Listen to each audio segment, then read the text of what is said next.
Boa noite, queridos, que a paz seja convosco. Eu gostaria que você abrisse a tua Bíblia no livro, ali na carta do apóstolo Paulo aos irmãos de Coríntios, no capítulo 5, no versículo 5. Segunda carta do apóstolo Paulo aos nossos irmãos ali de Corinto, no capítulo 5. Nós vamos ler desde o versículo 1 até o versículo 5. Diz assim a palavra de Deus: Pois sabemos que se a nossa casa terrestre deste tabernáculo se desfizer, temos da parte de Deus um edifício, uma casa não feita por mãos humanas, mas eterna nos céus. E por isso nesse tabernáculo gememos, desejando muito ser revestidos da nossa habitação celestial. Se de fato formos encontrados vestidos e não nus. Pois nós, os que estamos nesse tabernáculo, gememos angustiados, não porque queremos ser despidos, mas sim porque queremos ser revestidos, para que o mortal seja absorvido pela vida. Ora, foi o próprio Deus quem nos preparou para isto, dando-nos o penhor do Espírito Santo. Ora, foi o próprio Deus quem nos preparou para isto, dando-nos o penhor do Espírito Santo. Queridos, nós estamos vivendo um momento muito especial, um momento singular. Eu gostaria de chamar a tua atenção como igreja de Cristo aqui na terra, para que você não se distraísse. Uma das grandes estratégias do diabo é a capacidade que ele tem de nos distrair nos momentos mais importantes da história que Deus construiu para nós. Compreenda que Deus ele tem um plano pré-concebido, uma história, um projeto desenhado para mim e para você. E mais do que isso ainda, para a humanidade e para a igreja dele. A questão é que se você não estiver atento a esse tempo de Deus, o qual nós chamamos de Kairos, alguns acontecimentos planejados por Deus, eles acontecerão, independente se você estará lá ou não, se você participará dele ou não, ou se a intensidade da tua participação acontecerá ou não. Para exemplificar mais ou menos para você, imagine alguém que está em um ponto de ônibus esperando a passagem desse ônibus. E minutos antes do ônibus passar, um amigo aparece e o convida para andar alguns metros, ir em algum lugar, comprar alguma coisa e voltar rapidamente. E essa pessoa então sai do local onde ela está, e exatamente naquele momento histórico que aquele ônibus havia planejado por passar naquele ponto, aquela pessoa não está ali. Ela perde o time, ela perde o momento, ela perde o tempo pré-definido para a passagem do ônibus. E quando ela já chega atrasada e não consegue desfrutar daquele momento. Por causa de um simples pedido, por causa de uma simples distração, as pessoas saem do local e da posição que Deus as colocou, em que Deus as deixou, e elas acabam perdendo a oportunidade temporal dada por Deus. Existem várias passagens na Bíblia onde nós vamos encontrar isso acontecendo. Nós vamos ver isso na parábola das virgens, quando as virgens nécias deixam a porta, e é justamente no momento em que elas se afastam da porta para irem comprar o azeite, é justamente nesse momento em que o noivo chega.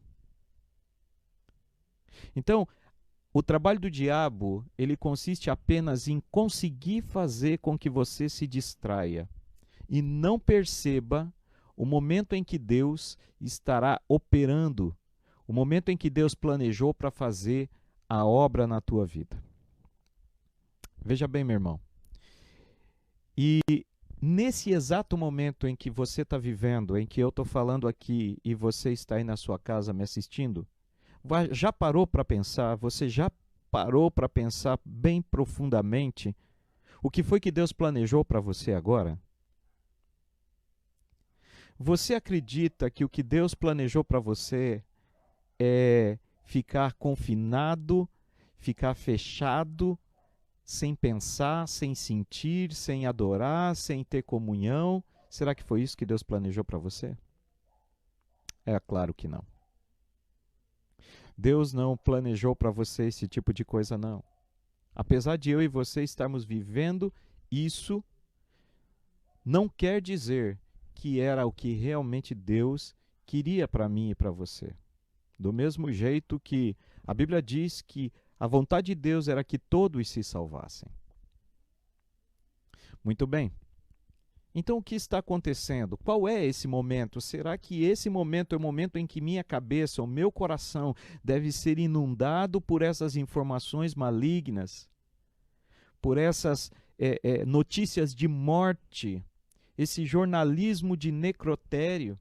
Será que é isso mesmo? Que é isso que o momento exige da minha mente e do meu coração? É isso que deve estar inundando a minha mente e o meu coração nesses dias? É claro que não. Quando nós olhamos para a palavra de Deus, nós descobrimos que exatamente nesse momento, nesse tempo em que estamos vivendo, estamos vivenciando o momento profético, que na palavra de Deus acontece ao longo de todos os anos, que é uma manifestação sobremaneira, importantíssima, efetiva da pessoa do Espírito Santo sobre a vida da igreja. Nós estamos debaixo de céus de Pentecostes. Acabamos de passar pelos céus de Páscoa e agora estamos debaixo de céus de Pentecoste. Logo, logo estaremos comemorando, celebrando a festa de Pentecoste. E é momento em que a igreja deve estar focada na pessoa do Espírito Santo, entendendo o que ele é, como ele é, qual é a sua atuação, qual é o ministério dele na terra, quais são os benefícios da presença da pessoa do Espírito Santo. Esse deve ser o assunto que deve permear a tua mente, o teu coração nesses dias. Por isso, eu quero iniciar esse momento aqui, chamando você a atenção de que você não deve, em hipótese alguma, dar ouvidos ao diabo, dar ouvidos ao mundo, dar ouvidos àqueles que pregam a morte. O Senhor te chamou nesse tempo para um relacionamento profundo com o Espírito dele. E no texto que nós lemos, bem ali no versículo 5, o apóstolo Paulo ele utiliza uma palavra muito interessante, associada à pessoa do Espírito Santo. Tentando explicar um pouco a respeito do ministério do Espírito Santo na terra, o apóstolo Paulo, então, ele se utiliza de uma metáfora para que nós pudéssemos entender melhor o que estava acontecendo, o que ele queria passar para a gente. E a metáfora usada pelo apóstolo Paulo é penhor. Ele diz ali no versículo 5, ora, foi o próprio Deus quem nos preparou para isto, dando-nos o penhor do Espírito Santo. O que é o penhor do Espírito Santo? Muito bem. A palavra penhor vem de deixar no lugar, deixar pendurado, deixar no aguardo. As pessoas de mais idade, e até hoje em alguns bancos mais antigos, é de costume, quando você vai emprestar dinheiro ou tomar dinheiro emprestado, as pessoas pedem uma garantia. Os banqueiros, eles pedem uma garantia. E no passado, quando o homem passava pelo banco para emprestar dinheiro, o homem deixava seu anel, deixava sua joia, deixava sua relíquia de família e dizia o seguinte para o banqueiro, para o gerente: olha, você tem a garantia de que eu vou voltar aqui, porque esta joia, ela me tem um valor inestimável. No período medieval, quando dois reis faziam um acordo de pacto de não agressão, e um rei então dizia: eu não vou mais atacar você, e o outro rei dizia: eu também não vou mais atacar você. Os reis então eles se posicionavam e trocavam seus filhos.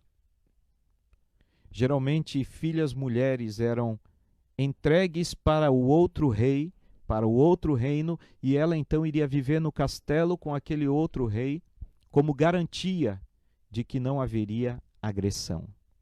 Enquanto a filha do rei adversário estivesse no meu poder, no meu palácio, eu tinha a garantia que ele não atacaria o meu reino. Jesus ele é extremamente inteligente quando ele fala com a igreja. E o Espírito Santo, inspirando o apóstolo Paulo, ele diz exatamente isso. Quando Jesus percebe nos corações dos discípulos que os discípulos estavam inquietos porque estavam percebendo que Jesus iria embora. E então um sentimento de saudade, um misto de preocupação, de saudade, de falta, aquele sentimento que a gente tem quando alguém morre, quando alguém é separado da gente, é arrancado da gente, começou a invadir o coração dos discípulos. Imagine o impacto psicológico que aconteceu na vida dos discípulos. Eles tinham acabado de perder o mestre deles, o mestre tinha morrido, eles tinham ficado arrasados, você conhece a história. E depois eles passaram novamente por um período de alegria, porque o mestre ressuscitou e apareceu para eles. E agora o mestre está dizendo que vai embora de novo.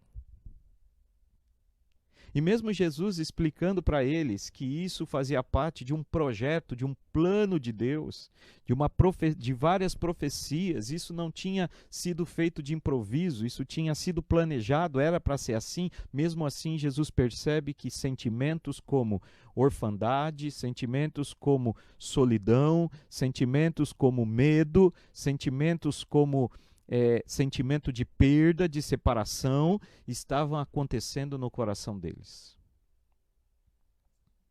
E então Jesus ele relembra os discípulos do que estava acontecendo nos céus e do projeto de Deus nos céus. E ele diz: olha, eu não vos deixarei órfãos, eu enviarei a vós o Consolador. O apóstolo Paulo, então, ele explica esse momento para nós, chamando o Consolador, chamando o Espírito Santo de penhor. O Espírito Santo é a vida de Deus que foi entregue para o homem. O penhor de Deus está em nossas mãos. Ele foi dado a nós.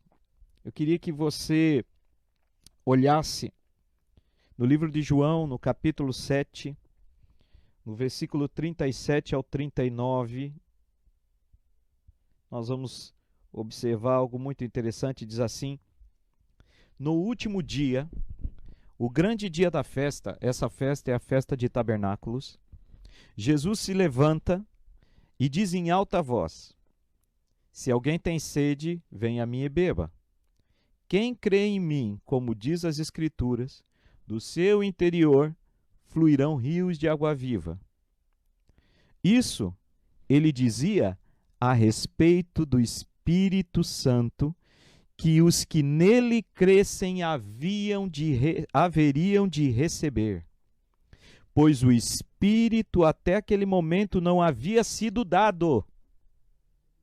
O Espírito de Deus ainda não havia sido dado aos homens.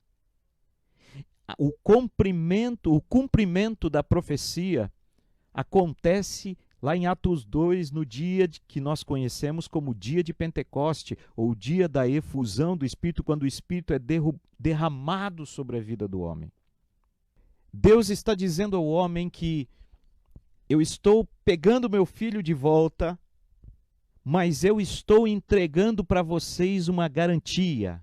Eu estou entregando para vocês o penhor, eu estou tomando meu filho de volta, o filho que eu entreguei para que vocês tivessem ele na cruz do Calvário e através dele pudessem encontrar a salvação, adquirir a salvação.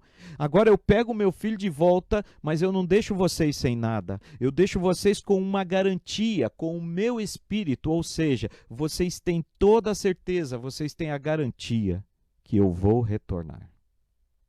Vocês sabem que eu vou retornar.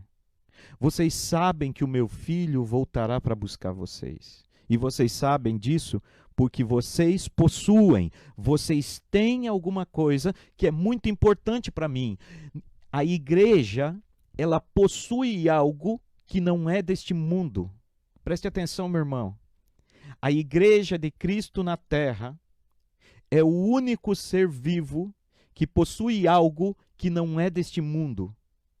Ela possui um ser que não nasceu neste planeta e que não é limitado às regras e às leis que nós conhecemos neste planeta. É um ser especial. É a própria vida de Deus, a terceira pessoa da Trindade, o Senhor Espírito Santo. E o texto é bem claro porque no texto que nós lemos de 2 Coríntios capítulo 5 e o texto que nós lemos agora aqui no livro de João capítulo 7, no verso 39, ele é bem claro, ele diz que o Espírito Santo ainda naquele momento ainda não havia sido dado. Ou seja, em Atos dos Apóstolos, o Espírito Santo não desceu simplesmente sobre as pessoas. Ele nos foi dado. A igreja tem o título de posse do Espírito Santo. E é por isso que o apóstolo Paulo, lá no livro de 2 Coríntios, volte para lá, no capítulo 5, no verso 5, o apóstolo Paulo ele diz que dando-nos o penhor do Espírito Santo. O Espírito Santo é a garantia nas minhas mãos de que Jesus voltará para buscar sua igreja. Quando alguém perguntar para você quem é o Espírito Santo para você, diga para ele, o Espírito Santo é a garantia de que Jesus retornará para buscar a sua igreja. Existe um pedaço de Deus na terra e ele vai voltar para buscar esse pedaço. Queridos, Jesus no Evangelho de João, no capítulo 14, no versículo 1, ele percebe que havia dentro do coração da igreja daquela época, dos apóstolos, dos discípulos, havia um temor muito grande de ficar sozinho. Eles não queriam ficar só. O homem não foi projetado, ele não foi planejado para ficar só, principalmente a igreja de Cristo. E ainda mais agora que depois da vinda de Jesus na terra, através dos ensinamentos de Jesus, os homens passam a ter um conceito a respeito de Deus totalmente diferente do que antes se tinha. O homem, Cristo, ele apresenta para o homem um Deus que é Pai. Então, em todo o ministério de Jesus na terra, que foi de mais ou menos 3 anos e meio, o homem cresceu no entendimento de que ele não tinha apenas um Deus, mas esse Deus era Pai dele. Então o homem passa a desenvolver um sentimento. Imagine você descobrir que você tem um pai. E agora esse pai está acessível, esse pai está perto, esse pai está junto com você. E a sensação da presença desse pai na vida da igreja, ela era conectada à presença do filho. Ou seja, por que eu sei que eu tenho um pai? Porque eu olho para Jesus. Jesus apresentou o pai dele para mim e disse que o pai dele também é meu pai. A gente vê isso na oração do Pai Nosso, né? Jesus, ele não diz pai meu. Jesus diz: Pai Nosso. Isso é muito interessante, irmãos. Porque quando as pessoas perguntam para Jesus, nos ensine a orar, nos ensine a orar. Jesus então vai fazer aquela oração e todo mundo fica calado e ninguém havia ouvido a expressão de que Deus era nosso Pai. E todo mundo sabia que Jesus já havia comentado que ele era filho de Deus. Então as pessoas esperavam que a comunicação de Jesus ela fosse muito individualizada. Era uma conversa de Jesus com Deus, com o Pai dele. Mas Jesus abre essa conversa de forma coletiva, inclusiva, e ele inclui eu e você na oração dele. Imagine como isso soou aos ouvidos daquelas pessoas naquela época, pessoas que não viam Deus como Pai, mas viam Deus como um ser distante, poderoso, que supria as necessidades, mas que era brabo, que era vingativo, que era mortal. E de repente Jesus olha para os céus, levanta suas mãos e começa a oração dizendo: Pai Nosso. Imagine como as pessoas se sentiram naquela hora. Meu Deus, eu tenho um Pai. Então, nesses 3 anos e meio do ministério de Cristo na Terra, Jesus ele vai destilar exatamente esse tipo de mensagem. Ele vai transicionar a mente do homem para se conectar a um Pai e não apenas a um Deus. O homem no Velho Testamento ele entendeu muito bem como se conectar a um Deus, mas ele não entendia como se conectar a um Pai. Por isso o nível de relacionamento entre Deus e o homem era restrito a apenas algumas pessoas. E o próprio ministério do Espírito Santo no Velho Testamento era limitado a aparições. O Espírito Santo vinha, enchia uma pessoa e essa pessoa então realizava uma tarefa e logo após a realização dessa tarefa, o Espírito Santo saía da terra, ou seja, era algo temporário. Mas o interessante é que quando nós vamos vendo dentro do plano de Deus se desenrolando, a gente percebe que o plano de Deus é que o Espírito Santo deixasse de ser temporário, mas ele passasse a ser permanente na vida do homem. E por que isso? Porque o homem não consegue mais viver sem o Pai. Quando nós olhamos para o texto onde Jesus diz, olha, eu vou, mas eu vou enviar o Consolador, a pergunta que fica para mim e para você é, por que eu preciso de consolação? Irmãos, nós consolamos pessoas. Geralmente, o ministério da consolação, ele é muito eficaz no momento em que pessoas perdem alguma coisa ou alguém. Mas os discípulos não iam perder Jesus. Pelo contrário, agora eles tinham o entendimento de que Jesus está em todos os lugares, ele é poderoso, ele é o Rei dos Reis, ele venceu a morte.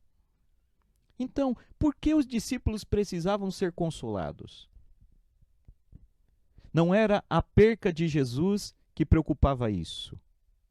Ainda que alguns teólogos, aos quais eu consultei, entendam assim, que o Espírito Santo ele vem para consolar a ausência de Cristo, mas eu entendo que o Espírito Santo não vem para consolar a ausência de Cristo, mas vem para consolar o sentimento da ausência de um Pai.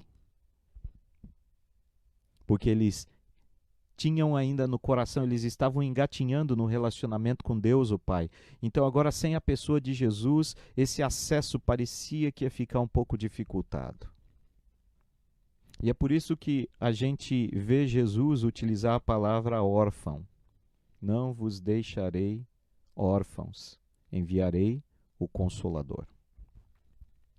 Então a função desse Consolador não era suprir a necessidade, a perca, consolar a respeito da perca de um irmão, mas sim consolar a respeito da possível perca de um pai.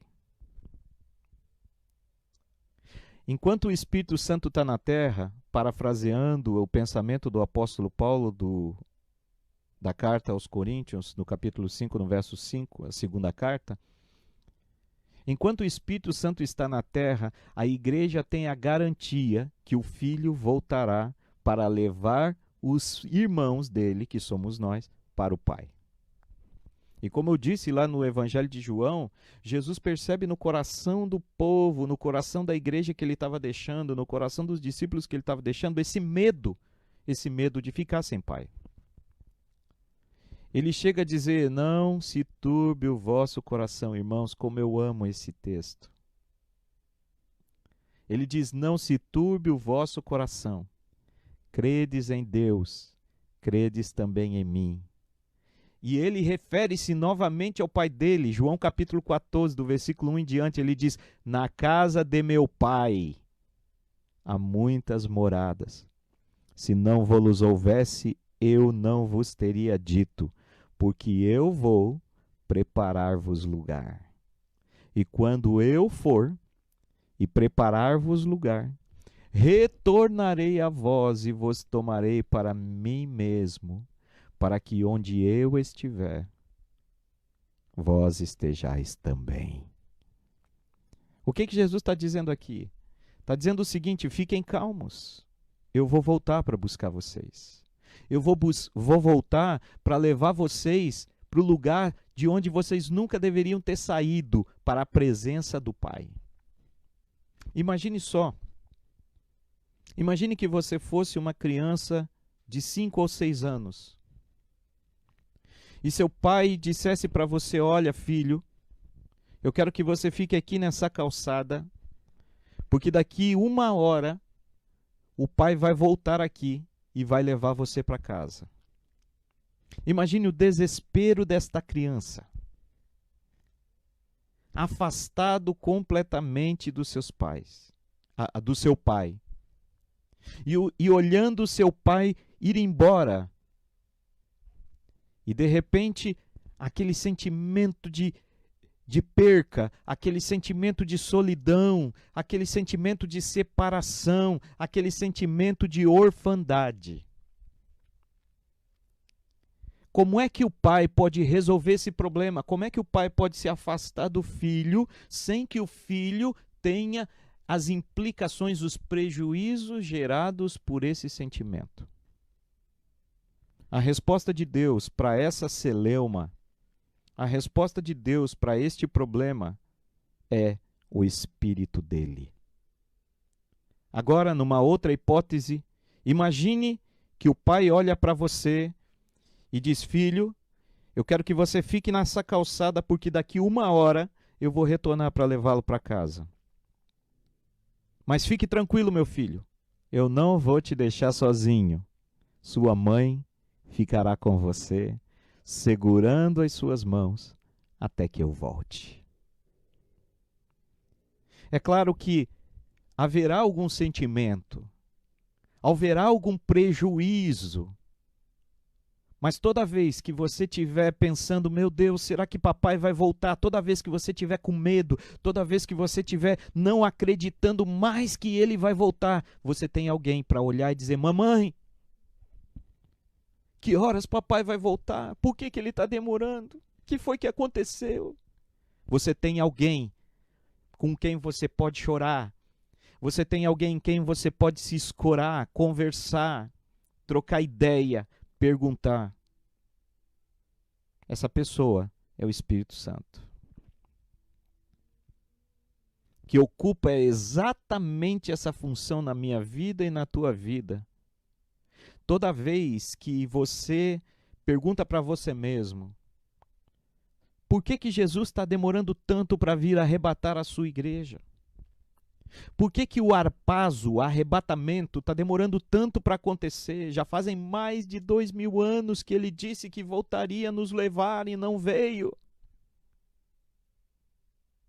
Você já se perguntou, meus irmãos, o que foi que fez com que os irmãos que vieram antes de nós morressem na fé, acreditando que Jesus voltaria? Sabe o que fez com que eles ficassem firmes até o fim? A pessoa do Espírito Santo.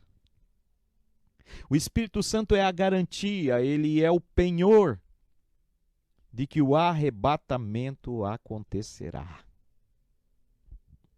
Toda vez que eu encontro um crente, um cristão, abatido, cansado, com vontade de desistir, desacreditando daquilo que Jesus disse que faria, que é o arrebatamento.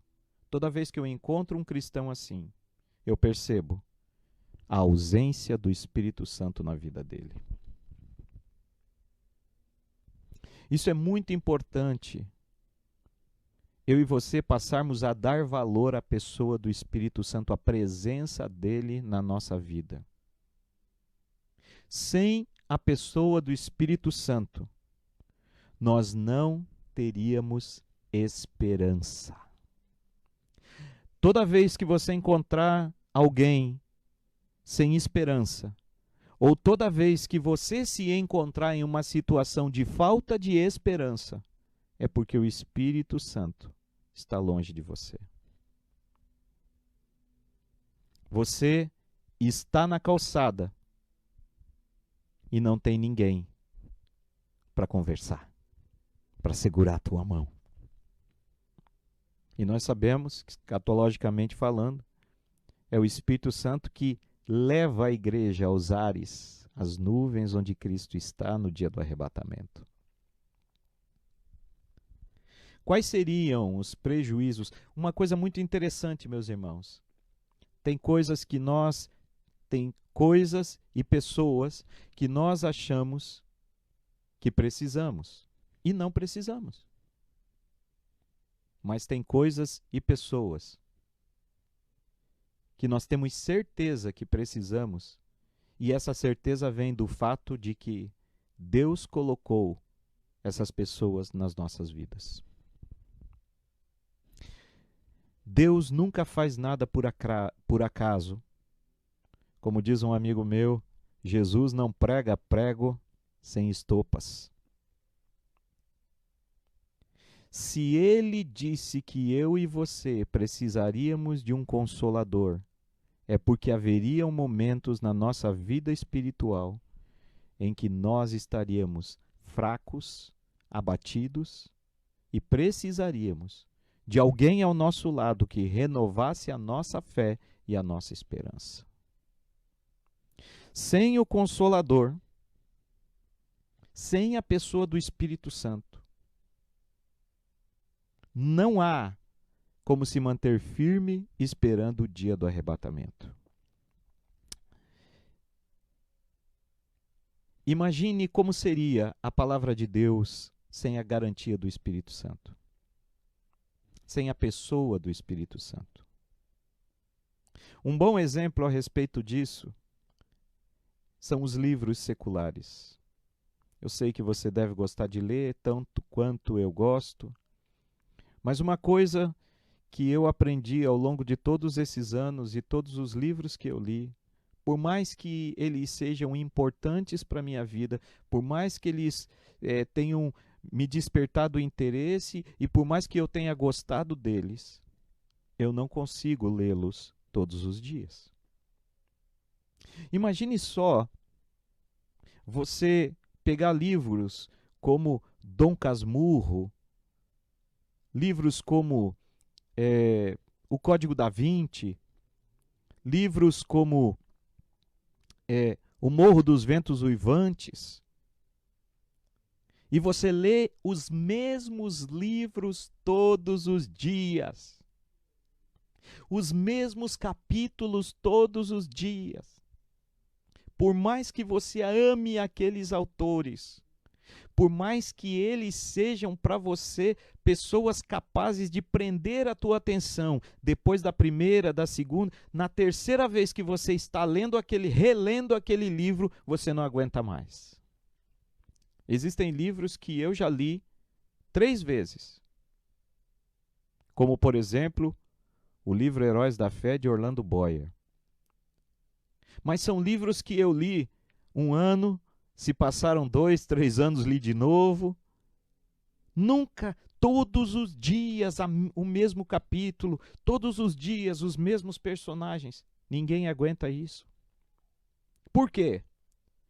porque aqueles livros não são espiritualmente inspirados pelo Espírito Santo, como a Bíblia foi inspirada. Isso é uma coisa muito interessante, irmãos. A Bíblia é um livro, a palavra de Deus é um livro que, se você ler o versículo ou aquele capítulo hoje e amanhã lê-lo novamente, você não se cansa de lê-lo, você não se cansa de meditar sobre aquilo, você não se cansa de ver sobre aquilo. É uma coisa extraordinária. A palavra de Deus, ela se renova a cada dia. E eu já vi muita gente dizer isso. Meu Deus, que maravilha! A palavra de Deus se renova a cada dia. Mas poucas pessoas percebem que quem dá a vida e faz esse milagre do renovo da palavra de Deus é a pessoa do Espírito Santo. Sem o Espírito Santo, as pregações são vazias. Sem o Espírito Santo, as pregações, elas não têm eficácia e não funcionam. Eu e você precisamos entender disso. Sem a pessoa do Espírito Santo, eu e você, não teríamos mais acesso aos mistérios de Deus contidos na sua palavra. Perceba então, sem o Espírito Santo nós ficaríamos sem esperança. Sem o Espírito Santo nós não teríamos a palavra de Deus como nós a conhecemos. E é por isso que muita gente lê a Bíblia e não entende nada. É por isso que muita gente lê a Bíblia como se ela fosse um livro científico, um livro técnico, e não tem nenhuma mudança de vida e não tem nenhum efeito na vida dela. Porque ler a Bíblia sem a pessoa do Espírito Santo é como tentar respirar em um ambiente sem oxigênio. Eu gostaria que você abrisse a tua palavra, a tua Bíblia, perdão, no livro de João, no Evangelho de João, no capítulo 14. Evangelho de João, capítulo 14, versículo 18.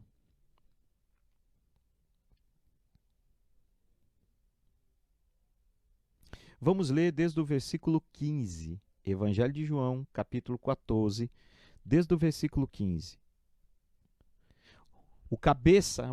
A cabeça do texto diz: Jesus promete o Espírito Santo.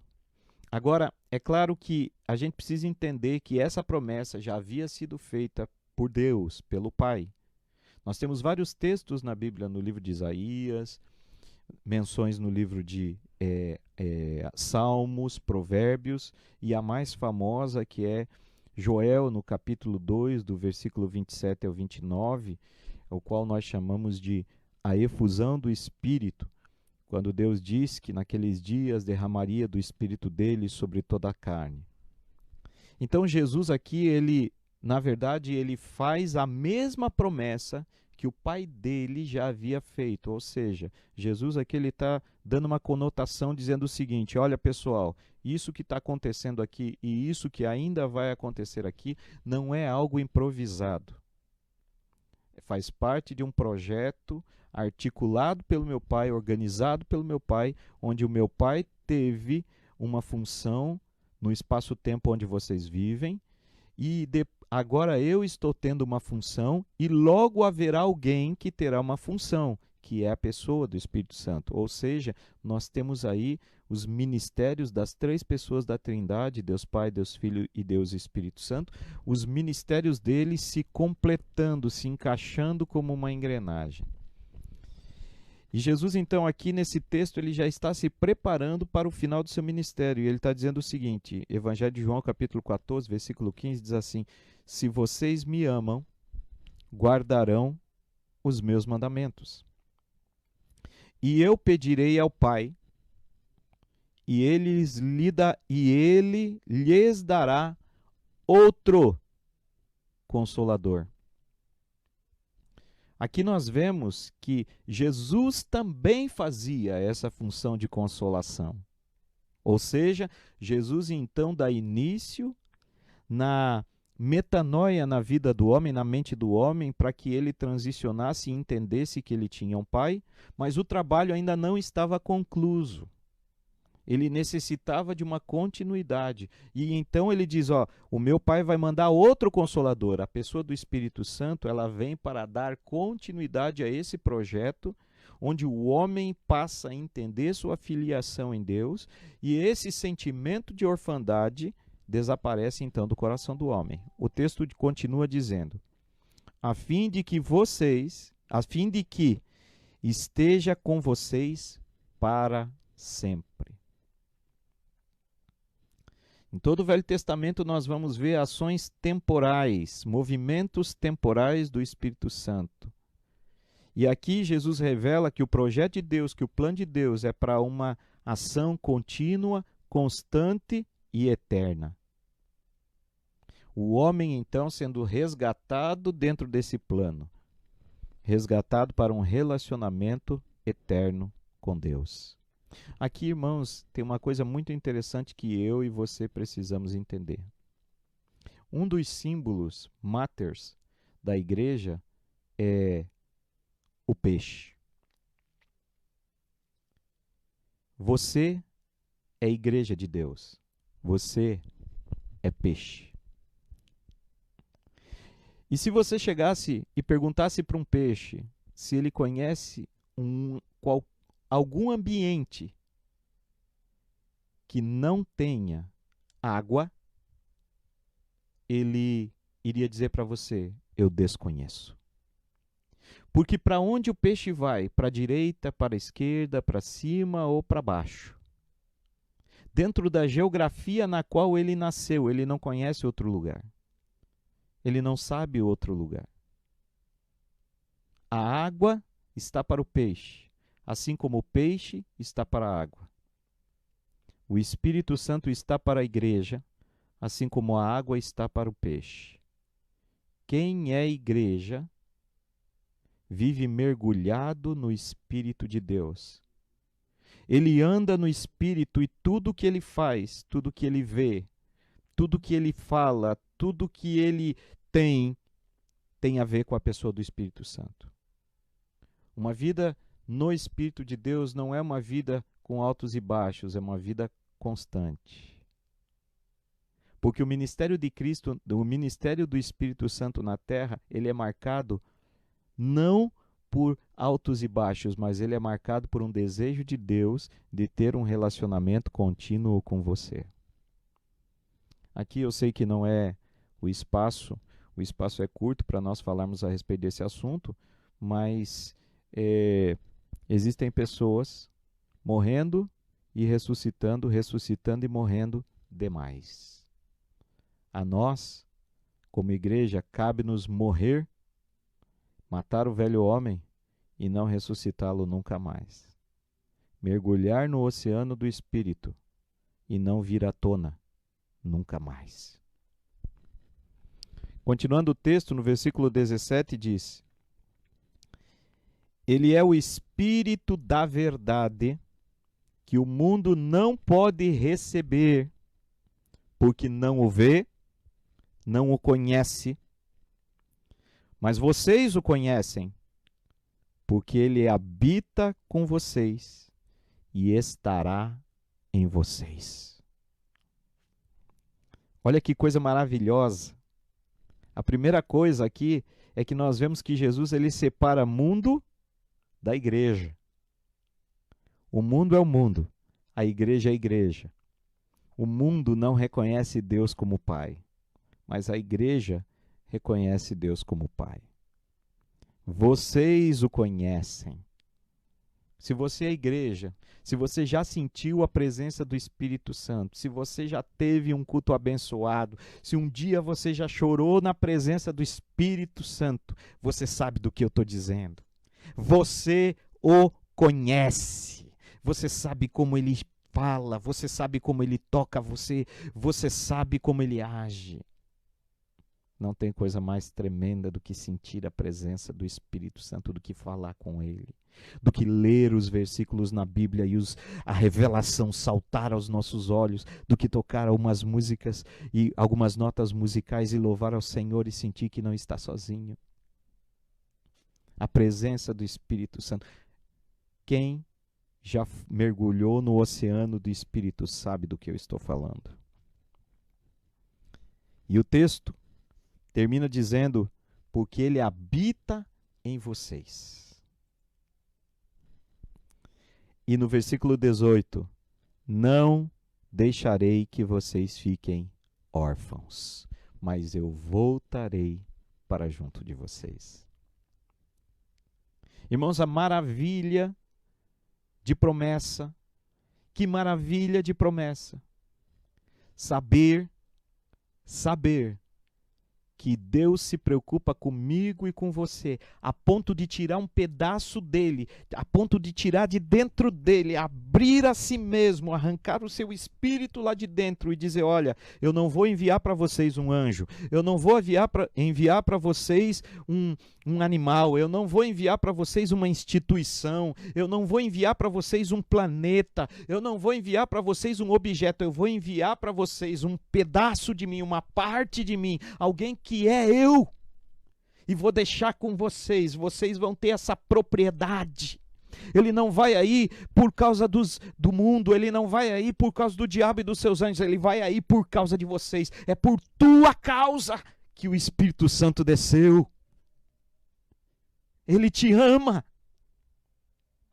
Deus ama você de uma maneira tão extraordinária que Ele não apenas deu o Filho dele, mas Ele deu a vida dele, chamada Espírito Santo, como penhor, para que você não se sentisse sozinho, para que você não se sentisse órfão. Você tem um pai, e um pai responsável, tão responsável, que fez com que você tivesse um pedaço dele que ninguém no planeta, nem os anjos, nem no céu e nem no inferno, e nem em lugar nenhum do universo, mas ninguém tem. O Espírito Santo nos foi dado como penhor. Ele está em nossas mãos, ele está sobre o nosso domínio. O Espírito de Deus, que habita em nós, e que nós conhecemos e sabemos e falamos com Ele, e sentimos Ele, está com você agora aí, neste lugar onde você está. Parácletos. Feche os teus olhos. Feche os teus olhos. Aonde você está. Nós vamos adorar a Deus e vamos fazer uma oração. Enquanto nós louvamos, e no final eu vou fazer uma oração. E se você está afastado de Deus, afastado do Espírito Santo, eu quero convidar você a retornar para os caminhos do Senhor. Hoje, agora, neste momento. Incline sua cabeça, feche os seus olhos e vamos louvar ao Senhor.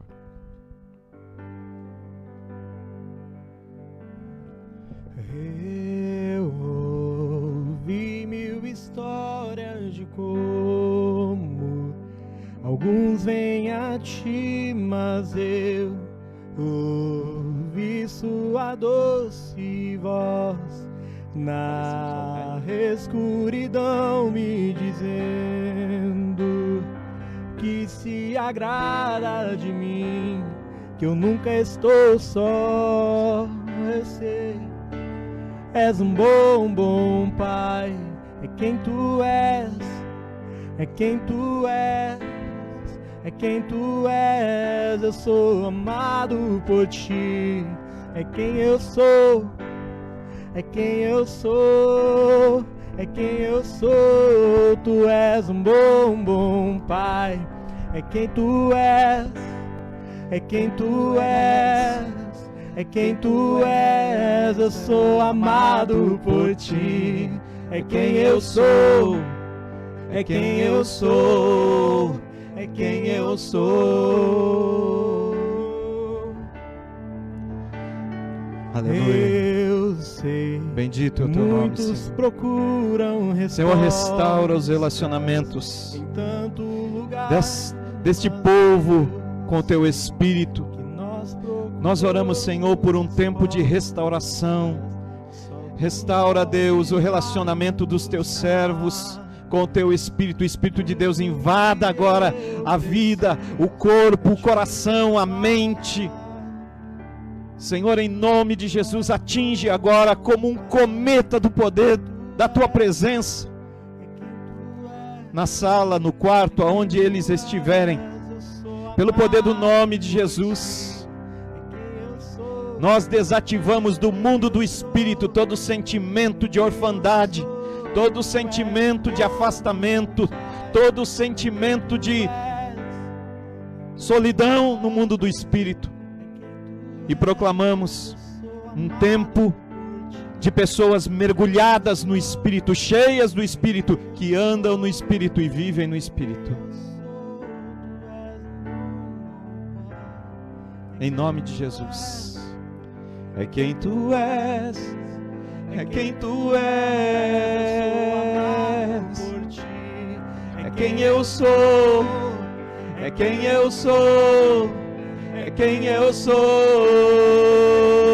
És perfeito em tudo que faz, és perfeito em tudo que faz, és perfeito em tudo que faz a nós. És perfeito em tudo que faz, és perfeito em tudo que faz, és perfeito em tudo que faz a nós. Tu és um bom, bom Pai, é quem tu és, é quem tu és, é quem tu és, oh amado por ti, é quem eu sou, é quem eu sou, é quem eu sou. Que o amor de Deus Pai, a graça de Jesus Cristo e a mais doce comunhão e santa consolação do Espírito de Deus esteja com toda a igreja do Senhor aqui e onde ela estiver, agora e para todo sempre. Você não está sozinho. Deus te abençoe.